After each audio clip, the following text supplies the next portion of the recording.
Então vamos abrir nossas Bíblias na carta de Paulo aos Romanos, do capítulo 1, estamos ainda no capítulo 1, detalhadamente no capítulo 1, e nós vamos só ler dois versículos, versos 16 e 17, que estão na tela.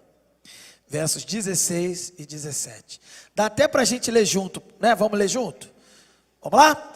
Não me envergonho do Evangelho, porque é o poder de Deus para a salvação de todo aquele que crê, primeiro do judeu, depois do grego, porque no Evangelho é revelada a justiça de Deus, uma justiça que do princípio ao fim é pela fé, como está escrito, o justo viverá pela fé. Amém. Essa é a palavra do Senhor para nós nessa noite. Graças a Deus. Vamos orar? Senhor Deus, meu Pai, estamos diante da Tua palavra, apenas 2 versículos, mas que são poderosos para transformar as nossas vidas. Que o Teu Espírito venha sobre nós e possa agora abrir nossas mentes, corações, iluminar-nos, para que encontremos na Tua verdade a salvação, a libertação, a santificação, a justificação que só há em Ti. Que o poder do Evangelho possa atuar em nós nessa noite. Em nome de Jesus que nós oramos. Amém. Qual é o título do nosso sermão? Pelo texto que nós lemos, é o que está na tela. O Evangelho é o poder de Deus para salvar. Você pode ler comigo, repetir, vamos lá? O Evangelho é o poder de Deus para salvar. Mais uma vez para você acordar. O Evangelho é o poder de Deus para salvar. Se eu te perguntar assim, meu irmão, o que é o Evangelho? Você vai dizer o quê? Então de novo, o que é o Evangelho? Não dá mais para esquecer. O Evangelho é poder. E é poder de Deus para salvar. Amém? Bem, nos versos anteriores ao que nós estamos estudando, mais precisamente do verso 8 ao 15, que nós estudamos na semana passada, Paulo ele diz ali algumas coisas importantes, que ele tinha um plano estratégico para chegar à Espanha, contando com a ajuda da igreja romana. Esse era o plano, né? A gente sabe que esse plano não acontece do jeito que Paulo planejou, mas ainda assim, naquilo que ele escreve, mesmo sendo um plano que não aconteceu do jeito que ele queria, ele deixa transparecer algumas coisas positivas, como por exemplo, ele demonstra grande amor pelos romanos, e esse amor que ele revela e nos ensina como servos de Deus também a praticar esse amor que ele recebeu de Deus e queria então vivenciar com os romanos, ele demonstra de 3 maneiras que a gente viu semana passada. Demonstrando nas suas orações por uma igreja que ele nem conhecia as pessoas, ele demonstra pela intenção de estar com eles, para ter comunhão, e ele demonstra pelo sentimento de estar em dívida, porque recebeu algo de Deus e queria devolver, abençoando outras pessoas. Então é assim que ele demonstra o seu amor, e nós aprendemos que nós devemos também fazer isso. Mas mesmo assim ele se disse pronto na carta, estava pronto para ir anunciar o Evangelho para bárbaros e gregos e bárbaros. E aí, é interessante que agora nesse versículo que a gente leu, nesses 2 versículos, ele explica por que ele se sente pronto. Por que agora é hora de ir para Roma anunciar o Evangelho para gregos e para judeus. Ele diz que, quando ele fala esses versículos, ele coloca, melhor dizendo, estes versículos, esses 2 versículos, ele simplesmente revela o tema da sua carta inteira. O tema da carta são esses 2 versículos. E não apenas o tema da carta, uma mensagem resumida, central, concisa do Evangelho. A mensagem do cristianismo está aí. Então você não sabe nada do Evangelho, esses 2 versículos você vai saber tudo do Evangelho. Então eu queria compartilhar com você 3 pontos para a gente aprender. O primeiro ponto, não me envergonhe. Agora sim, pode colocar. Não me envergonhe do Evangelho no alto da sua tela. Você pode ver aí, verso 16. Não me envergonhe do Evangelho. Paulo, ele afirma logo no começo desse trecho aí, dizendo que depois que ele se sentia devedor e queria pregar o evangelho, ele diz: por que ele quer pregar o evangelho? Porque ele não se envergonha do evangelho. Isso significa que ele não se intimidava por crer em Jesus como o Filho de Deus, o Messias de Israel. E isso era importante, porque ele como judeu, ele como fariseu, Paulo, ele poderia se sentir envergonhado de estar numa situação de agora crer no evangelho. Ele foi um perseguidor do cristianismo, ele participou de prisões, açoites e até morte de cristãos, no caso específico do primeiro mártir que a gente conhece do cristianismo, que é o Estevão, o diácono Estevão. Paulo, então, ele poderia dizer assim: eu era o cara que defendia o judaísmo e dizia que isso tudo era uma mentira, e agora eu sou defensor, pregador. Então ele está dizendo o seguinte: mesmo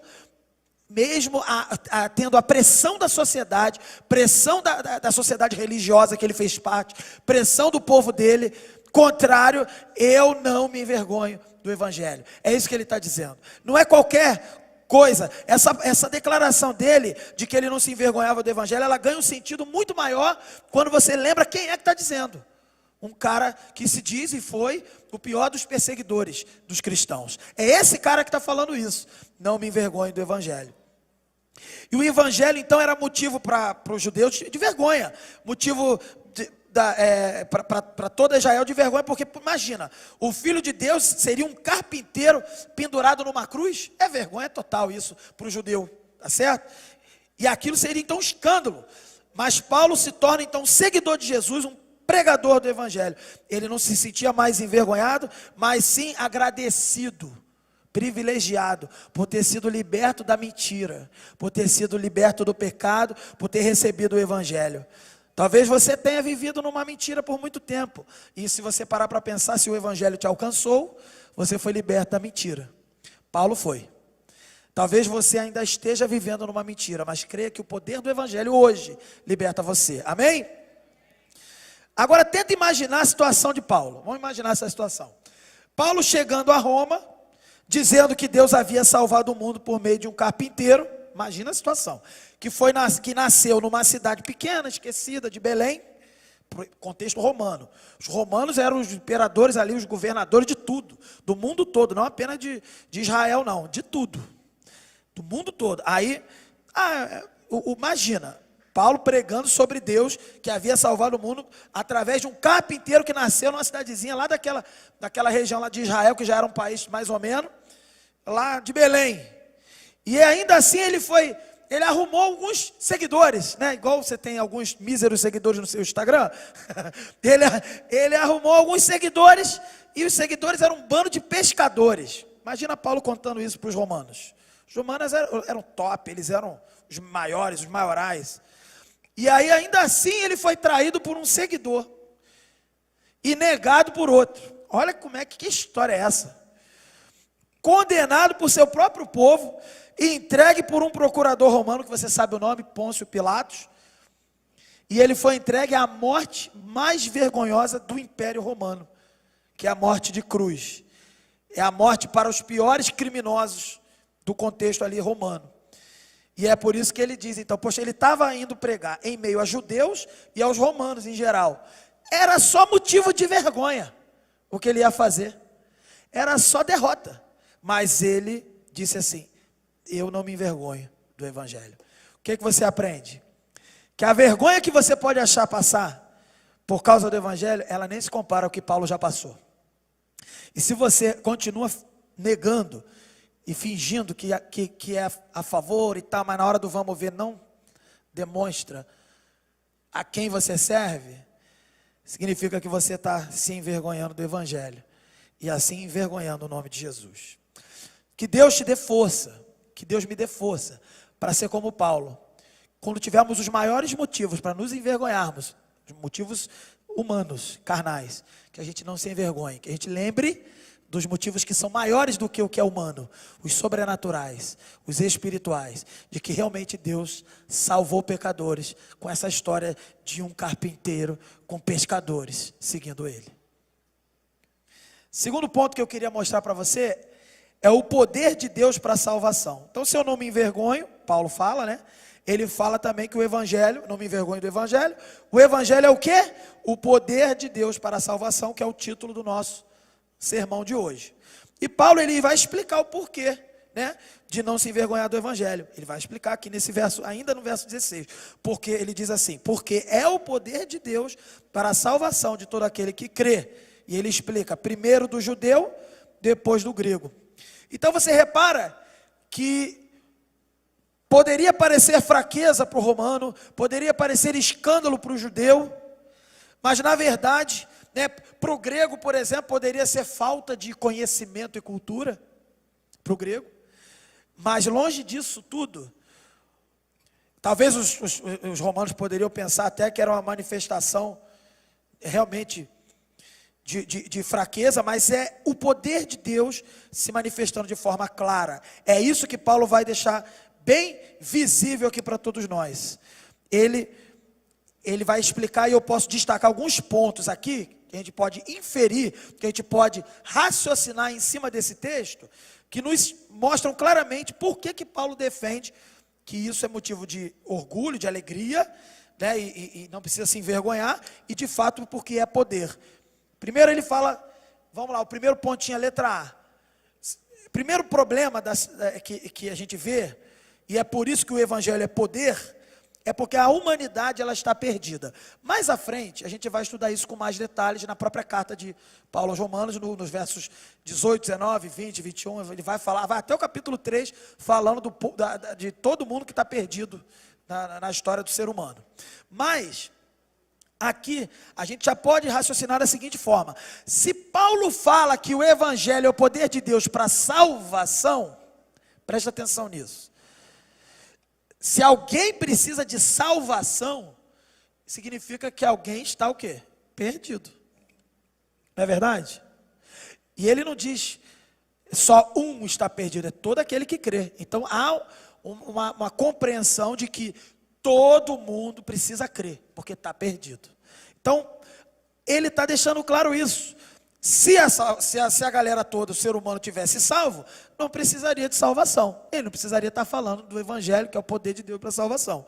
Bem, e é interessante que todos estão perdidos mesmo, sem exceção. Tanto gregos quanto bárbaros, a gente vê nos versos anteriores. Além deles, Paulo fala de judeus também, que eles estão perdidos. E no capítulo 2, 3, a gente vai detalhar isso. Ele diz que até os judeus que receberam, então, a revelação, veja, porque se você parar para pensar, quem são os judeus? Não era o povo de Deus? Eles não tinham recebido a revelação de Deus? Eles não tinham recebido o Velho Testamento? Ele ousa dizer que os judeus estão perdidos também. Então a gente tem que ter muita atenção a isso. Porque a gente pode achar assim, eu sou membro fundador da PIB de Campo Grande, tenho 120 anos. Eu nasci aqui, já nasci crente. Meu irmão, quem era mais crente que o judeu? Não tinha. Os judeus que receberam a primeira revelação de Deus. E Paulo vai lá e fala assim, eles estão perdidos. Quem dirá você, membro fundador da igreja, afundador da igreja, seja como você for, não importa. Não adianta você bater no peito e dizer que porque você tem uma tradição, uma história, eu fui criado no evangelho, sei lá o que, eu sou crente. Minha mãe é crente, meu pai é crente, então eu sou crente. Não, não, não. Até os judeus estavam perdidos, Paulo está dizendo aqui. E é por isso que no capítulo 3 ele chega àquela conclusão famosa, no verso 23. Ele diz assim, porque todos pecaram e estão destituídos da glória de Deus. Isso deixa claro que a condenação, a perdição do ser humano, ela se estende a toda a raça humana, independente do país, da nacionalidade, independente se ele é homem ou mulher, independente da aparência dele ou da idade dele. Toda a raça humana está perdida. E é por isso, inclusive, que ela é contrária ao evangelho. É por isso que quando ela se entra em contato com o evangelho, ela tem preguiça, não tem vontade, não quer ouvir, quer dormir, quer descer, quer sair do culto. É tudo a carnalidade atuando. E se ele não tem o Espírito de Deus para governá-lo, ele está realmente sucumbindo à condenação. Todos pecaram. Bem, e é interessante que as religiões, elas dizem que, eventualmente elas vão dizer assim, o homem é bom, né? A salvação está dentro dele, né? Às vezes alguém diz assim, às vezes você vê, tem filme, seriado, alguma coisa, diz assim, ouça o seu coração. Já ouviu alguém falar isso? Ouça lá no fundo do seu coração. Bonito, né? Olhe para dentro de você. Se você está se sentindo bem, então que mal tem? Ainda faz um versinho, né? Na verdade, busque a sua felicidade. Porque quem vai ser contra a sua felicidade? Depende. A sua felicidade é o quê? Matar bebês no ventre? Aborto? Que a gente vai conversar em breve na IBD? Porque meu corpo, minhas regras. Essa é a sua felicidade? Porque eu sou livre. Aí você mata criança no ventre, por exemplo. Então a gente precisa entender, começa assim, aí o mundo aí fora, as religiões, elas ficam falando coisas bonitas, tem desenho animado por aí, que eu tenho que ficar de olho, minha esposa também, quando passa lá perto dos meus filhos, você pode ser o que você quiser, não fala assim, bonitinho o negócio, você pode ser o que você quiser, pode mesmo? Será que pode? Com certeza, se você não é de Deus, pode, você pode ser o que você quiser, e vai para o inferno sendo o que você quiser, entendeu? Não é verdade? A gente tem que ficar atento. Então é interessante que essa é a religião dos nossos dias. A religião dos nossos dias não consegue ouvir dizer assim, o ser humano é pecador. Todo ser humano é pecador. Eu não gosto daquele pastor porque ele só fala de pecado. Meu irmão, provavelmente é porque você está em pecado. Eu não gosto daquele pastor porque procura aquele outro lá que quando prega fala que Deus vai me dar vitória, aleluia, vai me dar vitória. Que vitória? Sobre o pecado? Melhor que seja, entendeu? Aí interessante que então, a gente, para onde a gente vai, a gente procura algo que adoce os nossos ouvidos, que acalenteie o nosso coração, e o cristianismo, ao contrário disso, ele não começa com a boa notícia. Quando perguntarem para você o que é o evangelho, você não fale que é uma boa notícia, está incompleto e errado, apesar de evangelho significar boas novas. Não é bem isso. O evangelho, segundo o que a gente está lendo aqui, é o quê? Acabamos de ver, o poder de Deus para a salvação. Isso é o evangelho. Claro que a palavra evangelho significa boas novas, mas o evangelho de Jesus Cristo não é só boa notícia. O evangelho de Jesus Cristo é te contar primeiro uma má notícia, porque tu acha que tu está indo para o céu. É te contar uma má notícia assim, todos pecaram, não há um que busque a Deus. Todos se extraviaram, Paulo vai falar isso, todos deram errado. Mas, aí vem a boa notícia. É o contraste entre a má notícia e a boa notícia. É o abismo de distância entre a má notícia e a boa notícia. É a infinitude. Percebe o que eu estou falando? Há uma distância infinita, inalcançável, entre o perdido, entre a perdição e a salvação. Não tem como alcançar. E toda a raça humana, ela está no lado dos perdidos. E não tem como ir para o outro lado, o lado da salvação, não tem. Você pode construir a ponte que você quiser, você pode fazer uma nave espacial, você pode se tornar, agora eu estou vendo muito negócio de guerra nas estrelas, jornada nas estrelas, pode acontecer que tu virou um fenômeno do espaço, viajar da velocidade da luz, não interessa, meu amigo, você não vai, com essa viagem louca, chegar na salvação, não tem como. É infinito. É infinito. Quem entende um pouco de matemática sabe o que significa infinito. É infinito. E não é os menores infinitos, para quem entende o que eu estou falando. São os infinitos maiores que sejam. É infinito e inalcançável. E somente um poderia fazer isso, o próprio Deus. Que é infinito, inalcançável, imparável, inesgotável, irresistível. Tem uma lá, como é que é? Inevitável, esse é do Thanos. O Thanos que fala, eu sou inevitável, não é não. Deus é inevitável. Deus é inevitável. Então veja, olha só. Então é preciso entender a má notícia, conhecer a boa notícia e perceber o contraste. E aí você enxerga o poder que há para a salvação de todo aquele que crê. Você entendeu? Por que o evangelho é poder? Há uma distância, que só uma manifestação desse tamanho de poder. E não é o estalo do Thanos. Beleza. Outro ponto. Deus salva pecadores pelo evangelho. Deus o quê? Salva pecadores pelo evangelho. Então, é poder de Deus, porque a humanidade toda está perdida, há uma má notícia e é preciso então contar para todo mundo que, tu está lascado, Não adianta, eu não gosto, porque sempre ele vem, eu fico aterrorizado, com medo da morte e do inferno. Meu amigo, que bom que pelo menos você tem medo. Porque tem gente que não está nem aí, está dormindo.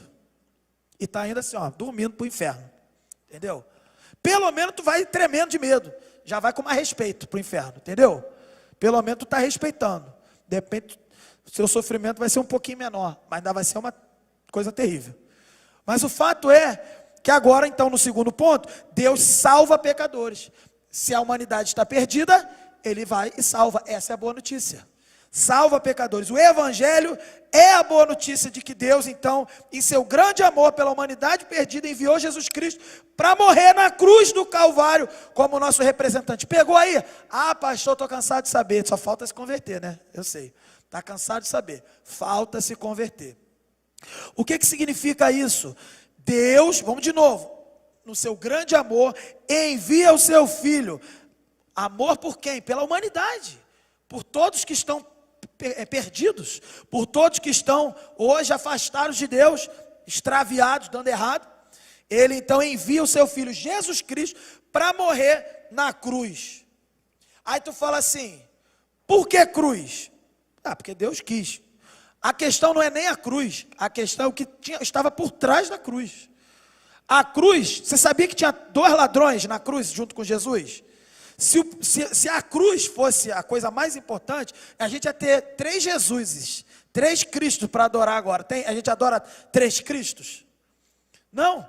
Você tinha ali um, que era Jesus Cristo, o Filho de Deus, era homem e Deus, e ele nunca pecou, e já estava ali sendo inocente. Os outros 2, e um deles reconhece isso, diz a palavra, né, que os outros 2 ali eram bandidos da pior espécie, ladrões, assassinos da pior espécie.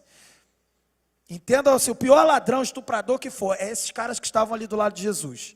Também estavam na cruz. O fato de pessoas passarem por cruz, a pena de morte de Roma era cruz, para todo mundo, que era condenado à morte.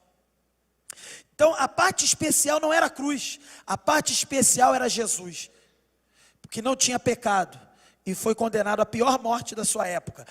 E mais, ele não apenas suportou a morte física humana, mas ele suportou a ira de Deus, que estava destinada para mim e para você. Deus estava irado contra você e contra mim, e contra todos os seres humanos, e ele ali despejou a eternidade de inferno preparada para todo aquele que crê. Imagina a eternidade de inferno que você ia passar. Foi despejada naquelas horas, entenda de forma miraculosa isso, mas assim, em 12 horas de sofrimento, foram despejados em Jesus, uma eternidade de inferno, que era para você e para todo aquele que vai crer, e que creu naquele tempo, e que vai continuar crendo os que vierem depois da gente. Ele recebeu a punição de todos, não só de um. A Bíblia diz que ele se fez pecado. A Bíblia diz lá em Isaías que Deus se agradou de moê-lo e fazê-lo enfermar, diz a tradução mais antiga. No sentido não de que Deus era masoquista, mas de que Deus sabia que abandonando o seu filho, e fazendo sofrer o inferno que era preparado para mim e para você, você e eu não íamos mais precisar passar por isso. Por isso, isso agradou a Deus. Então, o Evangelho não é contar a história dos jogos mortais, de como uma pessoa morreu de forma tão sofrida numa cruz. Apenas, não que não tenha sido, mas é contar como um inocente homem, que também era Deus, suportou aquilo que nenhum homem poderia suportar, e isso prova de que ele não era só homem, ele também era Deus. Então Jesus Cristo suporta o inferno que era seu, que era meu, na cruz do Calvário, e ele não é destruído, e ele não é eliminado da sua existência, porque ele era Deus. E no terceiro dia, ele ressuscita dos mortos, e depois diz para mim e para você: vocês são meus discípulos? Agora vão, façam tudo o que eu fiz. Vocês vão fazer até melhor e maior do que eu fiz. Porque agora é para espalhar, não apenas em Jerusalém, mas Judeia, Samaria e confins da terra. Foi dado o start, caminhada para a eternidade. Esse é o tema lá dos adolescentes. Então, querido, isso é o evangelho. E se você falar para mim que essa é uma historinha mais ou menos, meu amigo, mais ou menos é você, que não está conseguindo nem entender. E talvez eu, que estou explicando mal. Então, vou tentar depois te contar melhor. Isso é poder. Deus, então, por que é poder? Porque a humanidade está perdida e porque Deus salva pecadores. Quando Jesus disse na cruz, e citando o Salmo, lá dizendo, Deus meu, por que me desamparaste? É a primeira vez que é registrado na Bíblia que ele menciona Deus, não como pai, mas como Deus, mostrando o seu distanciamento de Deus. E sim, ele foi abandonado, ele foi deixado. Tem uma canção que a gente canta no Coral Teus, uma versão nossa, que diz assim, que Deus criou um monte. A música vai falando da criação, de um monte de coisa. Vai que Deus criou as estrelas, e tudo obedece à voz de Deus, à palavra de Deus. Aí tem uma hora que diz assim, criaste um monte, que nele, no monte, a luz, que é Jesus, foi deixada para morrer.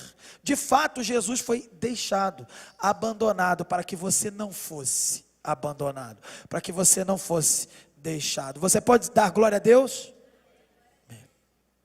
E quando então Paulo usa salvação, a palavra salvação, todo mundo pensa que ele me livrou do inferno. Também, não era só isso.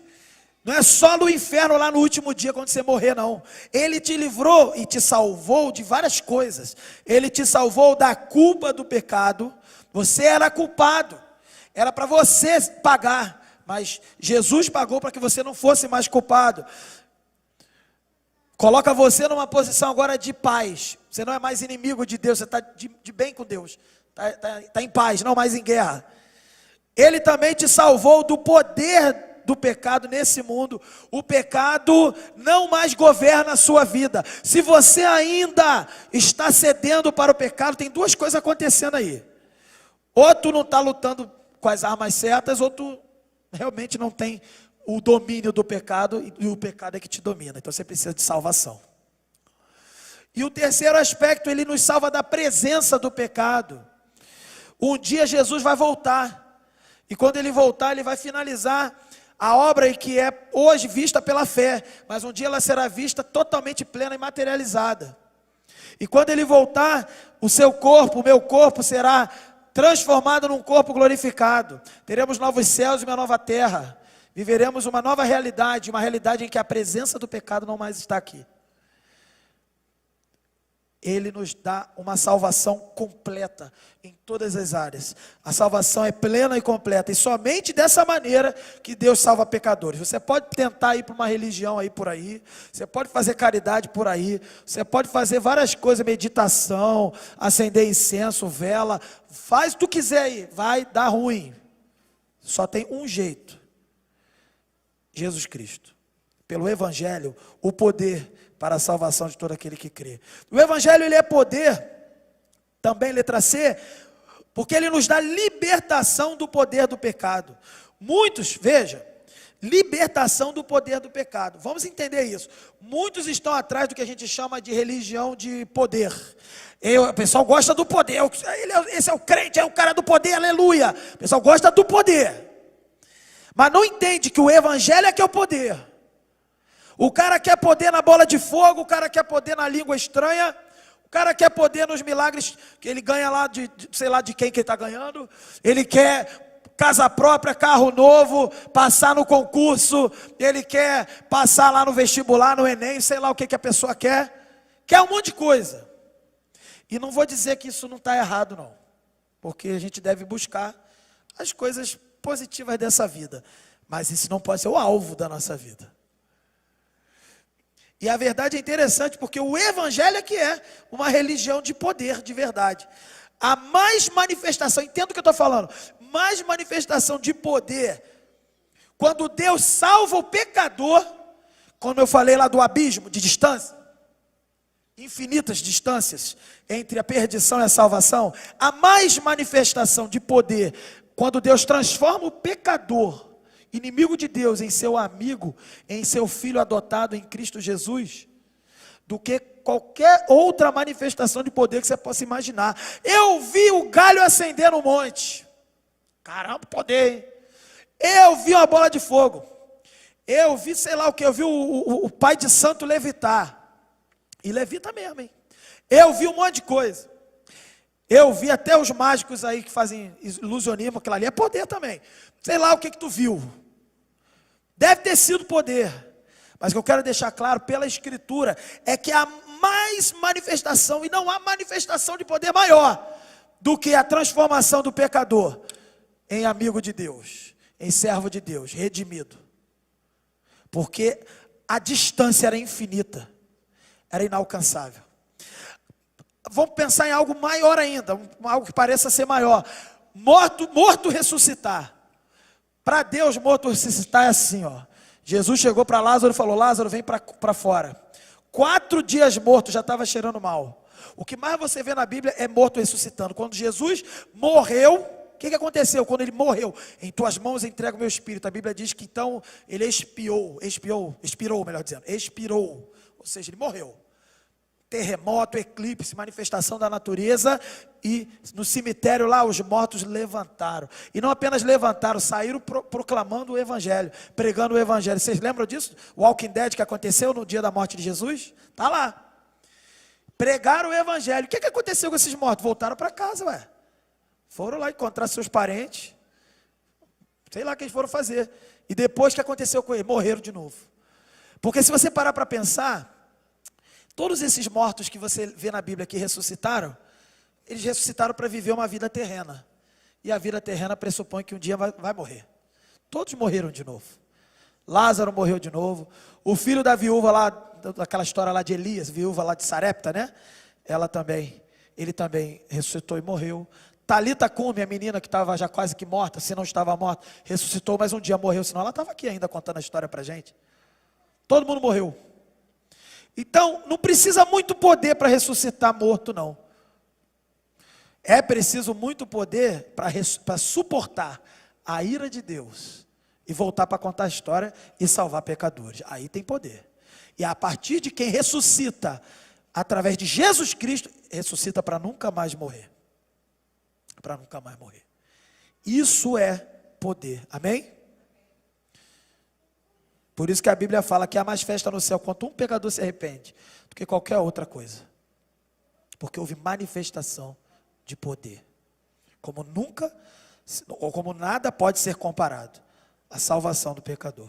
Ser cristão, querido, inclusive, muita gente pode achar assim: eu nasci então num lar evangélico, mas eventualmente você pode não ter experimentado o poder de Deus da salvação. Há aqueles que às vezes nem lembram do dia da salvação, mas mesmo que não lembram, o poder de Deus é perceptível na vida dessa pessoa. Não existe uma regra, você segue até regras. O Evangelho tem algumas regras para a gente não se bater, não se matar aqui, mas o Evangelho é poder. Ele não é pautado nas regras, nas normas. Ele é pautado no poder de Deus para a salvação a todo aquele que crê. Se você acha que é cristão porque teu nome está lá no sistema da nossa igreja, meu amigo, nosso sistema até precisa de atualização. Tem nome duplicado, tem nome digitado errado, a gente tem que corrigir lá, inclusive. Não confia nisso não, isso é coisa do homem. Isso falha. Você tem que confiar, de fato, no poder do Evangelho. O Evangelho é o poder de Deus para salvá-lo do domínio, da culpa, da presença do pecado. Não há salvação sem esse poder, amém? E porque Deus também alcança todo o que crê. É poder porque todo aquele que crê. Imagina a pessoa mais nada a ver do mundo, imagina aí na tua vida aí. Se essa pessoa crê, tem poder para salvar ela, amém? Por isso que nós devemos pregar o Evangelho, porque é poder para qualquer pessoa que crê. E quem convence as pessoas do pecado, da justiça e do juízo? O Espírito Santo. Se dependesse de você convencer, estava lascado. Meu Deus, eu convencer, está doido. Mas como é o Espírito Santo, pode ter certeza que vai ter gente crendo e vai ter manifestação de poder, vai ter salvação. Continue pregando o Evangelho. Veja, então é poder porque alcança todo aquele que crê. E é interessante que ele fala primeiro aos judeus. Por que ele fala primeiro aos judeus? Parece até um pouco óbvio se você parar para prestar mais atenção. Se você prestar mais atenção, fica fácil. Primeiro aos judeus, porque foram eles que receberam o evangelho primeiro. Ou pelo menos os ensaios do evangelho. As primeiras revelações do que para nós hoje é pleno no evangelho. Foram os judeus que receberam, por exemplo, Gênesis 3,15, que diz que o descendente da mulher esmagaria o descendente da serpente. Esmagaria a cabeça do descendente da serpente. Isso já é um primeiro ensaio do evangelho. Os judeus receberam várias informações e revelações. Receberam o Velho Testamento, que falava não apenas de obediência à lei, nunca prometeu obediência para a salvação, mas sempre mostrou, por exemplo, Abraão lá em Gênesis, que creu e isso foi imputado nele como justiça. O evangelho sempre esteve no Velho Testamento e os judeus não identificaram. Por isso o evangelho em Cristo, o evangelho de Jesus Cristo, revelado plenamente em Jesus Cristo, é poder também para a salvação daqueles que Paulo ousou dizer que também estavam perdidos, os judeus. E crer aqui, querido, não é só acreditar. Talvez você fale assim: eu acredito que Jesus veio ao mundo, eu até acredito que ele ressuscitou. Eu acredito. A gente até canta uma música: acredito em Jesus Cristo. A gente não canta? Mas não é só acreditar que aquela história aconteceu. Sabe por quê? Porque até o diabo acredita que aconteceu. Não só acredita, ele estava lá para ver. Acreditar que aconteceu não é a fé certa.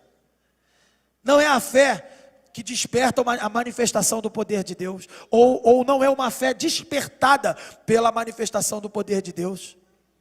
Acreditar, você tem gente aí fora que acredita. Vai ali fora, ali hoje a chuva atrapalhou, mas semana passada entregamos folheto, falamos algumas coisas.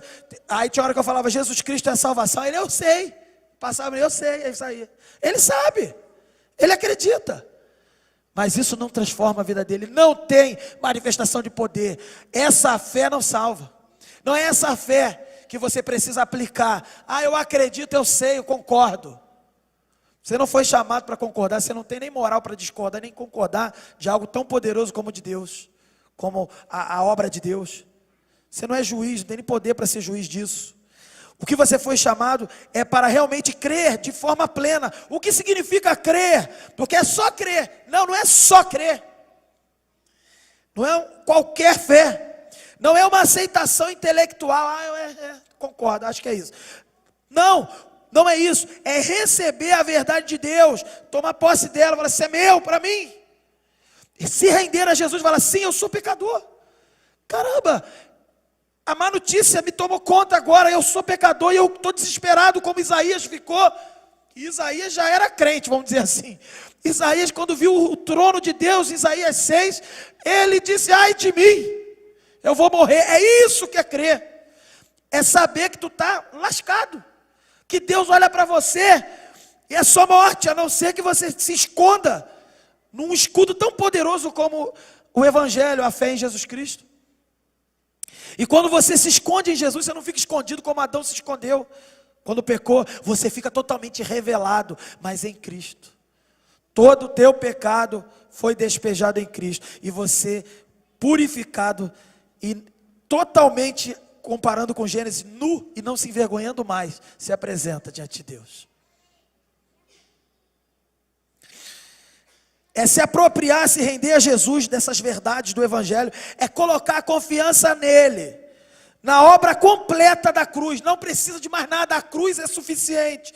Reconhecendo diante de Deus a seguinte frase que eu vou ler aqui: Deus, sou um pecador perdido, e se o Senhor me mandar para o inferno, vai ser justo. É isso que é entender e ter fé. Não há mérito algum em mim. Isso tem que entrar no seu coração de uma forma que você não consegue dizer outra coisa. Não adianta você ler isso aqui igual eu estou lendo da boca para fora, não.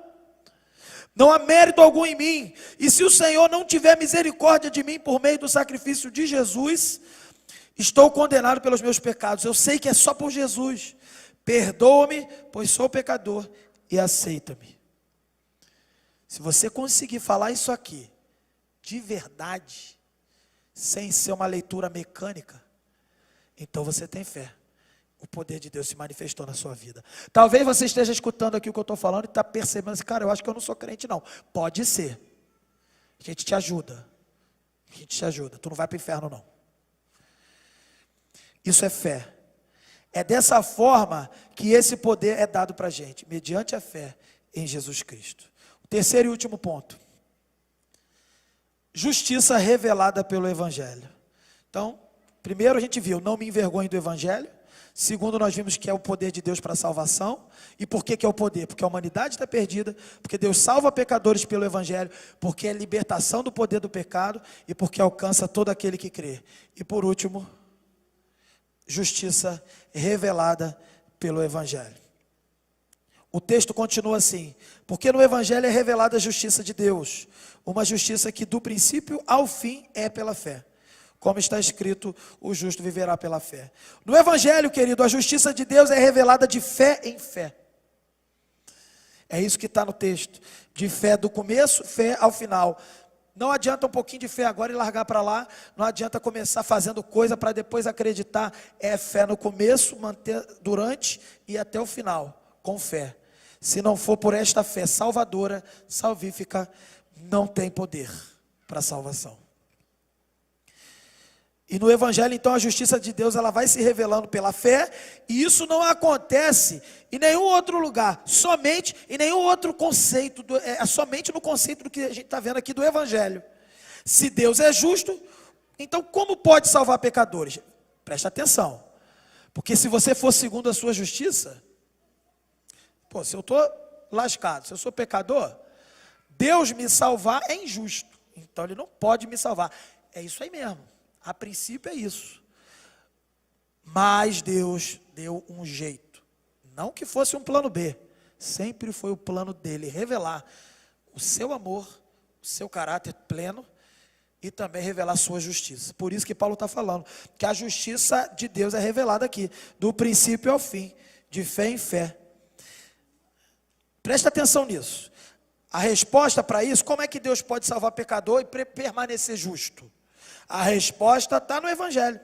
Deus nos enviou o seu Filho, que assumiu, presta atenção, a nossa natureza. Então ele se tornou homem, foi o nosso representante. Adão nos representou para o pecado lá no início. E Jesus agora nos representou para fazer o quê? Para sofrer o castigo que era o quê? Nosso.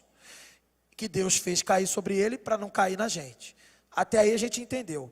Mas ainda assim, como que isso funciona? A justiça de Deus, então repara, é revelada na cruz, porque Deus está castigando o pecador em Jesus. Beleza, entendi. Então Deus toma a justiça de Cristo, presta atenção agora. Ele castigou, o castigo que era para você, ele colocou em Jesus. E ele depois foi lá em Jesus, pegou a justiça de Jesus e colocou em você. Você entendeu a ideia? Houve uma troca. O defeito foi despejado e punido em Jesus, que estava em você. E a virtude foi retirada de Jesus e aplicada em você. Por isso ele é justo. Quando ele pune, ele satisfaz a sua justiça. Ficou claro? Ele não deixou de punir. E quando então ele aplica a virtude em você, de fato isso é justo, porque agora você está justificado. E Paulo vai falar muito, a gente vai ver muito sobre justificação. Ele olha para o pecador, mas não vê mais a condenação, porque ele está vendo Cristo. Ele está vendo a virtude de Cristo em você. O crente tem que lutar contra o pecado todo dia. Todo dia, o Espírito Santo vai capacitar. Mas a Bíblia deixa claro o seguinte: se pecar, confessa o pecado. Ele é fiel e justo para purificar de toda injustiça. Você tem Cristo. Agora, o cara que não passou por este poder, meu amigo, Deus olha para ele e tem nojo. Deus fica irado, está irado. Nós vamos ver a partir dos versos 18 em diante, o tamanho da ira de Deus. A gente vai só apanhar aqui, meu Deus, para depois ver coisas menos pesadas. Mas é a carta de Romanos, isso porque o Paulo queria conquistar os romanos para poder ir fazer missões. Olha que interessante, só lapada que vai ter. Mas assim, que fique claro que ele começou com a coisa mais importante, o poder de Deus para a salvação, o Evangelho. E é por isso que a gente pode entender aquilo que ele vai falar lá em Romanos 8:1. Ele fala assim: portanto agora já não há condenação alguma para os que estão em Cristo Jesus. E Paulo termina então o versículo 17, citando uma passagem do Antigo Testamento, que eu já comentei, Abacuque. Onde fica? Abacuque 2, versículo 4, que diz assim: o justo viverá pela fé. Essa frase de Abacuque, mencionada nesse texto de Romanos, foi que também alcançou o coração de Martinho Lutero e gerou todo o movimento que já estava acontecendo até 100 anos antes de Martinho Lutero. Havia pré-reformadores, mas em Lutero, quando isso internalizou, entrou no coração de Lutero, a igreja se posicionou, a igreja, os cristãos verdadeiros se levantaram e falaram: nós não vamos mais nos envolver com mentiras disfarçadas de religião, porque o justo viverá pela fé. Ou seja, aquele que pela fé foi tornado justo, viverá eternamente e será salvo da condenação. Você foi tornado justo pela fé? Você entende isso? Você foi? Ou você não sabe? Se você foi, amém. Agora, interessante que eu citei Martinho Lutero. Martinho Lutero já era padre, já era pregador do evangelho. E ele teve uma conversão depois de ter feito cursos e mais cursos de teologia. Então, quem é você, quem somos nós para achar que nós estamos bem garantidos? É importante a gente revisar a nossa fé e ver se não está faltando alguma coisa. Porque esses sistemas religiosos, eles nos convencem. A gente vai no piloto automático, daqui a pouco está lá dentro do batistério, deitando lá, todo mundo fazendo festa. Ei! Mas o que é mais importante? Todo mundo fazer festa? Ou realmente ter uma festa no céu, porque um pecador se arrependeu, e você ir de fato para a verdadeira festa, no dia que você fechar os seus olhos aqui na terra? Então esteja vigilante e checando se a sua fé vem de Deus mesmo. O que a gente aprende? Pode passar com esse texto. Pode passar isso, obrigado. 3 coisas, e a gente termina. Creia em Jesus para o perdão dos pecados. Se você me ouviu na internet ou aqui, e de repente, sendo crente ou não sabendo, melhor dizendo, sendo membro da igreja ou não, sendo da banda, sendo do grupo de arte, sendo da liderança da igreja, sendo do que for, se você me ouviu e acha que talvez essa fé você não tem, creia em Jesus para o perdão de seus pecados. Talvez você esteja sinceramente buscando ser justo diante de Deus e sente até no coração o peso dos seus pecados. Você fica triste todo dia com seus pecados. Se sente culpado, tem medo até da morte. Talvez você esteja realmente temendo o dia do juízo, porque vai pegar para você. Você está achando isso terrível. Mas você ouviu aqui hoje que Deus pode salvá-lo mediante a obra de Jesus no Calvário. Se é hoje que é o dia da sua salvação, então entregue-se a Jesus hoje. Ah, mas eu já fui batizado. Ah, mas eu fui na classe da tia Cotinha. Eu desde criança, eu não sei. Mas se você nunca ouviu o evangelho como você está ouvindo hoje, provavelmente a tua salvação é hoje. Você pode crer em Cristo hoje e receber esse poder que transforma e muda a sua vida. Tenha hoje a consciência, você, de que Deus se reconcilia comigo, com você, com qualquer um, mediante a fé em Jesus, pelo poder infinito, inesgotável, indestrutível, do Evangelho. Segundo ponto, experimente o poder que muda suas ações. Talvez você diga para mim: pastor, eu entendi o evangelho. Não, eu sou de Deus. Aleluia, glória a Deus. Você é de Deus? Quem é de Deus, levanta a mão para acordar. Glória a Deus. Agora é para você. Talvez você já seja salvo, mas o seu cristianismo se resume a ouvir sermões ou nem ouvir. Só sentar no banco e fingir que está ouvindo. E nem disfarçar, sentar no banco, mexer no celular e até dormir na minha cara. Ou na cara de qualquer um que está pregando. Estou nem aí. Para mim é privilégio. Para mim é privilégio ser desrespeitado. Porque esse desrespeito é com Jesus, não é comigo. Jesus disse que aqueles que perseguirem, injuriarem a gente por causa do nome dele, Nós somos então bem-aventurados. Então eu estou aqui feliz. Você está fazendo cagada? Desculpa o termo. Você está fazendo besteira? Você está envergonhando Jesus na minha frente? Eu estou feliz com Jesus, mas estou triste por você. O cristianismo, ele é mais do que isso. Eu creio, fui salvo. Não. A salvação, ela é completa.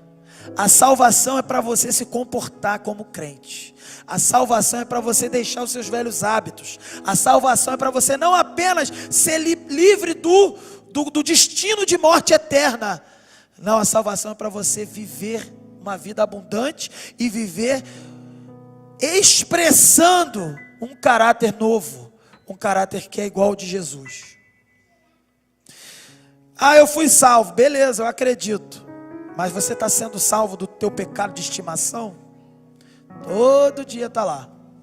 E tu está só alimentando ele. Você foi salvo dos velhos hábitos.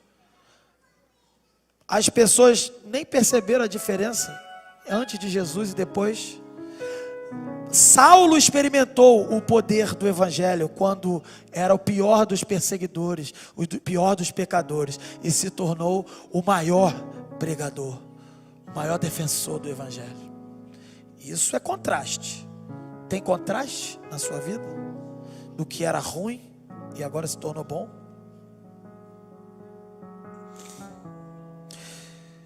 O cristianismo é mais do que ser salvo do inferno, mas é poder para salvar você de todas as maneiras, salvar você de um comportamento diferente, contrário, de um comportamento desobediente. Os irmãos sabem, que fique registrado mais uma vez no vídeo. Eu estou numa busca pela obediência à palavra de Deus, na minha vida e na vida da minha liderança. Eu estou dando um prazo, 2 meses, já era para ter encerrado, mas eu dei mais 2 meses. No final, eu vou ver se está tendo obediência, porque não dá mais não.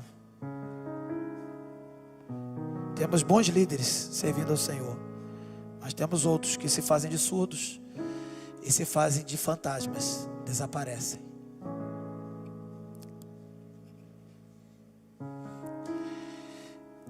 Minha palavra para você que diz que é crente, e eu acredito que você é, veja em que áreas o poder de Deus está se manifestando na sua vida. O evangelho tem salvado você desses hábitos pecaminosos? Você está conseguindo vencer isso? Se não está, corre para Jesus e conversa com a gente, que a gente te ajudar. O evangelho está te salvando da desobediência aos pais, da teimosia, da imoralidade sexual, está te salvando? Da infidelidade, da desonestidade. O evangelho não foi dado somente para o perdão dos pecados, mas também para que a gente não fizesse mais, conseguisse não fazer mais. Se você falar para mim que não consegue parar, meu amigo, então o poder do evangelho não atingiu você, ainda está sob o efeito do poder do pecado. Você precisa do poder do evangelho. Terceiro e último ponto, para a gente aprender hoje. Se você tem o evangelho, está se santificando, se afastando do pecado, por que tu não prega o evangelho? Por que quando a gente chama para fazer um evangelismo, você dá um migué? Tu acha que eu não sei que é migué? Tu acha que eu quero todo dia evangelizar? Tu acha que eu quero todo dia estar ali? Bonito é estar aqui, ó, pregando microfone, com telão, com luz. Isso aqui que é bonito, quero ver ali, ó, na chuva ali, ó. Quero ver lá no túnel de Campo Grande, igual aquele irmão lá que não morreu já, né? Aquele irmão lá que era o converteivo, o senhor Miguel. Quero ver tu ficar lá igual um maluco lá. Ai, eu tenho vergonha. Tô tentando não ter vergonha até hoje, já tô com 41 anos, tô tentando. Já estou numa fase que eu já não estou nem ligando. Sabe quando você já está, você não está nem ligando? Dizem que quando a pessoa faz 60 anos que ela fica assim. Pô, mas eu acho que eu já estou. Já não estou nem ligando mais. Entendeu? O que vão pensar de meu Deus? O que vão pensar de mim? Desde que eu nasci. Meu querido, pregue o evangelho, assim como Paulo não teve vergonha, não se envergonha. Se você é um cristão, está vivendo num ambiente hostil, escola, trabalho, faculdade, por que é hostil? Porque ensina tudo de ruim, e não vem me falar que ensina tudo de bom, não, só ensina porcaria, e o que tem de bom ali foi porque cristãos cientistas desenvolveram, que fique claro isso.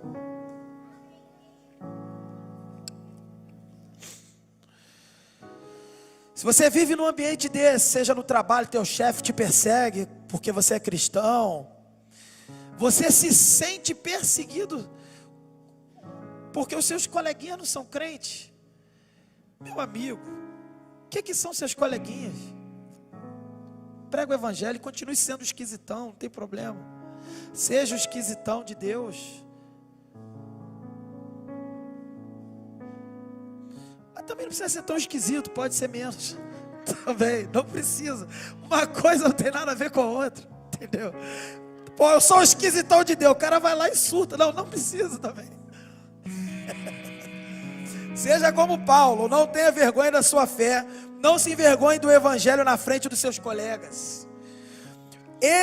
O evangelho é como um leão. Você sabe o que significa isso? O evangelho tem poder. Imagina um leão poderoso, um leão. O evangelho tem poder.